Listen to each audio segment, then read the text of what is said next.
जय श्री राम, जय श्री महाकाल। जो एनटीपीसी ग्रीन का आईपीओ आ चुका है और मार्केट में उसके ऊपर काफी बातचीत हो रही है। अप्लाई करना चाहिए या नहीं, यही समझना है इस वीडियो के तहत, but after a strong analysis. इस एनालिसिस में आपको ये जरूर समझ आएगा कि आपको इसमें इन्वेस्ट करना चाहिए या नहीं, नंबर वन। एंड सेकेंडली, क्या मैं इसमें इन्वेस्ट करने वाला हूं, ये भी इसमें बताऊंगा इस वीडियो के थ्रू। सबसे पहली चीज, एनटीपीसी ग्रीन का टोटल वैल्यूएशन 1,01,000 करोड़ तक लिया गया है। यहां से ही थोड़ा सा कंसर्न चालू होता है। 10,000 करोड़ का ये आईपीओ है, जो कि फुल्ली, दैट मींस कंप्लीटली, ये डेट रीपेमेंट में और कॉर्पोरेट अफेयर्स में यूज करेंगे। इसका मतलब ऑफर फॉर सेल नहीं है। अब ऑफर फॉर सेल नहीं है तो क्या ये पॉजिटिव है? बिल्कुल है। ऑफर फॉर सेल का मतलब ये होता है कि अगर एनटीपीसी जो होल्डिंग कंपनी है अगर ऑफर फॉर सेल में डाल देती, दैट मींस गवर्नमेंट उसमें से अपना पैसा निकाल के कहीं और डालेगी, बट यहां पे ऐसा नहीं हो रहा है। ये जो 10,000 करोड़ लिए जाएंगे, ये पैसा यूज होगा डेट के रीपेमेंट में। एनटीपीसी ग्रीन का डेट बहुत ज्यादा है, लोन ज्यादा है, उसको रीपे कर देंगे तो क्या इंपैक्ट आएगा? एक बहुत इंपॉर्टेंट इंपैक्ट आता है कि डेट कम हुआ तो ऑटोमेटिकली इंटरेस्ट कम होगा, और अगर इंटरेस्ट कम हुआ तो सोचिए क्या होने वाला है, इनकम बढ़ेगी, दैट मींस प्रॉफिटेबिलिटी बढ़ेगी। तो ये पॉजिटिव साइड है। तो एग्जैक्टली एनटीपीसी ग्रीन करती क्या है? पता है हमें कि रिन्यूएबल एनर्जीज में, बट क्या करती है? सबसे पहली चीज, होली ओन्ड सब्सिडरी है किसकी? एनटीपीसी की।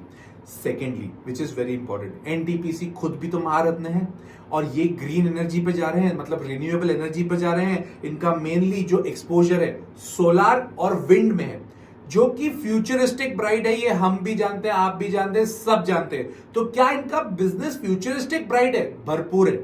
कंपनी भी स्ट्रांग है, इंडिया की दिग्गज कंपनी है, तो ऑटोमेटिकली कॉन्फिडेंस बढ़ता है। एनटीपीसी ग्रीन ऑलरेडी अभी 6 से ज्यादा स्टेट्स में काम कर रही है। अगेन अ पॉजिटिव पॉइंट कि एक स्टेट में इनका एक्सपोजर नहीं है, 6 स्टेट से ज्यादा में ये अब काम कर रहे हैं।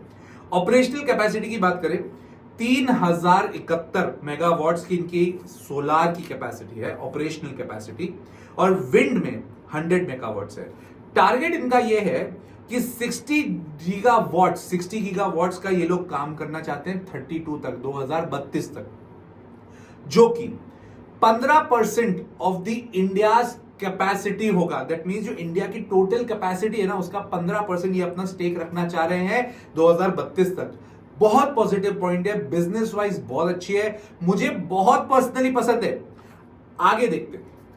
Has entered into long-term power purchase agreement also. Long term के जो पावर परचेस एग्रीमेंट्स होते हैं, बहुत सारी कंपनीज, बहुत सारे स्टेट्स, ये लोग क्या करते हैं, इनको जो पावर की रिक्वायरमेंट होती है, ये आईईएक्स के थ्रू, एनर्जी एक्सचेंज के थ्रू वहां पर जाके अपनी डील्स करते थे। पहले एनटीपीसी के साथ जो कॉन्ट्रैक्ट्स थे वो तो चल ही रहे, इन्होंने भी चालू कर दिए हैं long term power purchase projects, which is again a positive point. तो ये सब करने के बाद में हमें इन्वेस्ट करना है या नहीं? एक और चीज ध्यान रखिएगा, इसके पास लेगेसी है एनटीपीसी की, तो ऑटोमेटिकली पैसा डूबने के चांसेस तो कम हो गए, नेग्लिजिबल हो गए इनफैक्ट। बट अभी मार्केट का मूड खराब है। जिस हिसाब से निफ्टी चल रही है, जिस हिसाब से निफ्टी ने 23,800 का जो लेवल है वो क्रॉस किया है, अब नेक्स्ट वीक जब ये आईपीओ लॉन्च होगा तो क्या निफ्टी 23,800 क्रॉस करेगी? एक बहुत इंपॉर्टेंट मुद्दा होगा। अगर वो क्रॉस करेगी तो हो सकता है इसका ग्रे मार्केट प्रीमियम भी बढ़ जाए, जो कि अभी सिर्फ 2 से 3% ही बचा है। इनफैक्ट ग्रे मार्केट प्रीमियम की हालत बहुत खराब है। मार्केट एक्सपेक्ट कर रहा है कि ये वाला जो आईपीओ है उसमें इतना अच्छा रिटर्न नहीं मिलेगा। ऐसा क्यों है भाई साहब? उसके पीछे भी तो कारण होगा। वैल्यूएशन इसके बहुत ज्यादा लग रहे हैं। अब वैल्यूएशन देखने के लिए आपको क्या देखना पड़ता है? Price earning ratio. Price earning ratio इसका बहुत ज्यादा है, 250x है, विच इज ह्यूज। ये मार्केट को पसंद नहीं आ रहा है। यही चीज 108 की जगह अगर 70 पे लॉन्च होती ना तो सबको पसंद आ रही होती। जैसे वारी आया, वारी जैसे ही आया सबने भरपूर पैसा डाला, मैंने भी डाला था, मुझे एक लॉट मिला भी सही है, तो मैंने भी डाला। क्यों डाला? क्योंकि उसके वैल्यूएशन अट्रैक्टिव थे। हुंडई मैं पहले दिन से बोल रहा हूं अप्लाई नहीं करना चाहिए, उसके वैल्यूएशन इतने प्रॉपर नहीं दिख रहे हैं। सो ये वैल्यूएशन का गेम है। आईपीओ में ये एनालिसिस चलता है till the listing gains. Long term में मुझे कोई डाउट नहीं है, ये वाली कंपनी भरपूर अच्छा काम करेगी, क्योंकि फ्यूचरिस्टिक है, बिजनेस भी अच्छा है, सब बढ़िया है। But valuation as of now थोड़े गड़बड़ दिखते हैं, क्योंकि बहुत ज्यादा ऊपर वैल्यूएशन है। इनफैक्ट रिटर्न ऑन इक्विटी इसका 8% है, विच इज वेरी लेस। इतना रिटर्न ऑन इक्विटी नहीं होना चाहिए, ज्यादा हो तो मजा भी आए कंपनी में इन्वेस्ट करने में। डेट इक्विटी रेशियो 1.9:1, यही ज्यादा है।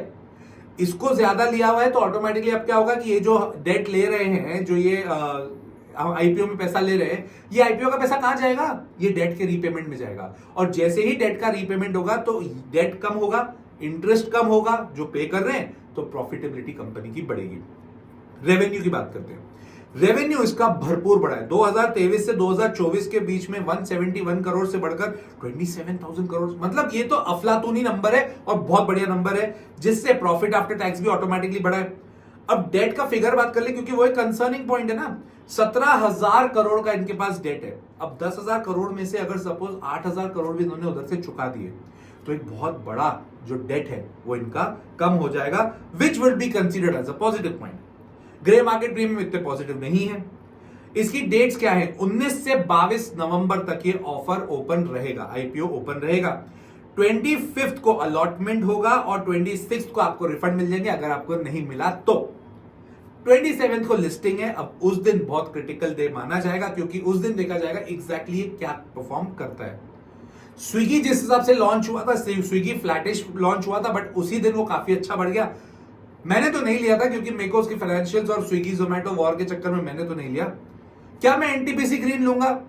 एज ऑफ नाउ नहीं, मेरा मन तो नहीं लग रहा है, क्योंकि वैल्यूएशन इसके बहुत ज्यादा है और मैं वैल्यूएशंस देखकर ही अप्लाई करता हूं, जो वैल्यूएशन मुझे अभी काफी महंगे लग रहे हैं। तो मैं क्या करूंगा, अगर आईपीओ के बाद में, जैसे आईपीओ को 1 महीना लगता है स्टेबल होने में, जैसे ही आईपीओ थोड़ा सा स्टेबल हुआ और थोड़ा डिप वे पाता है, तब मैं उसमें ऐड करूंगा, क्योंकि ये लॉन्ग टर्म के लिए तो मुझे अच्छी लगती है कंपनी का अगर अपन 5 साल तक होल्डिंग पीरियड रखे तो बहुत जबरदस्त कंपनी है ये। पर एज ऑफ नाउ वैल्यूएशन थोड़े ज्यादा है।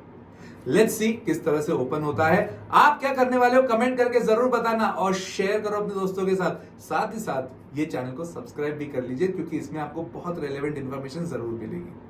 जय श्री राम, जय श्री महाकाल।